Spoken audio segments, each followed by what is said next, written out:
атайын ар кайсы аймактардан, чет өлкөдөн чалып атышкандан улам бүгүн комитеттин жыйынына келип, ошо элдин пикирин айтайын деп чечтим да.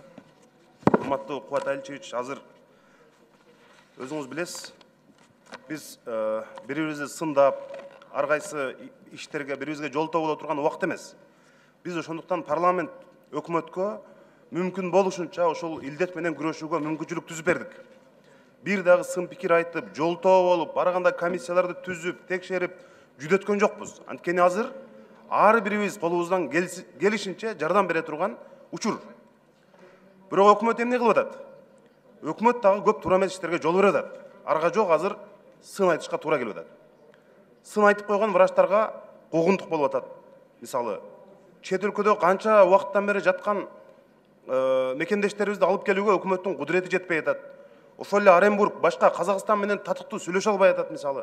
Ушундай нерселерди сөзсүз түрдө эске алыш керек. Мына менин суроом саламаттык сактоо министрине. Өкмөттө мына брифингде расмий айтылды. Врачтарга жанагы сыйакы боюнча акча которулду деп. Бирок азыр врачтар ала элек да ошону. Мына ошто врачтар ошол дал ушул илдет менен күрөшүп аткан ошол обсервацияда жаткан врачтар өздөрү күндө банк карточкабызды карайбыз дейт, үмүт кылып. Бизге акча качан түшөт деп дейт. Жакшыраак жок дегенде тамак аш жейли, жок дегенде бир үйгө азык-түлүк кылалы деп дейт. Бирок ошол акча дагы жок дейт. Азыр айлык менен отурушат да. А врачтардын айлыгы канча экенин билесиз. Ошол акча качан түшөт? Качан алат врачтар колуна? Жанар Кубанычбекович, бүгүнкү күндө 43 организациядан 828 кишиге 6.600.000 сом акчаны которуп бердик. Мына бүгүн эртең баарын түгөтөбүз. Себеби жана Кубатбек Алич айткандай, кээ бир списоктордун эмелери так болбой, же болбосо жанагы лицевой счеттор көрсөтүлбөй, анан кийин кээ бир кишилерге списокко такыр иштебеген кишилерди киргизип коюп атат. Айтишник, отдел кадров, мындай дегенде ошон үчүн бизге кичине кыйынчылык болуп калды. Муну март айыныкынча, апрелде мындай мүмкүнчүлүктүк болбойт.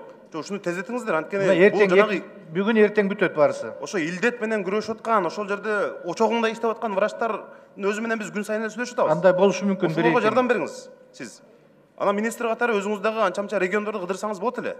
Ошол врачтар менен түзмө-түз сүйлөшүп, көрүшүп, алардын проблемасын угуп, анан сиз мына жаныңызда турган ГКМБдан, прокуратура алардан коркпоңуз.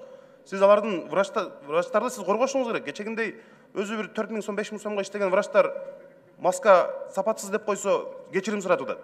Ошондой нерсеге сиз жол бербешиңиз керек. Мен министр болгондо мисалы органдар менен сүйлөшөт элем. Ар бир врачты коргойт элем. Сиз ага жол бербешиңиз керек сиз дагы.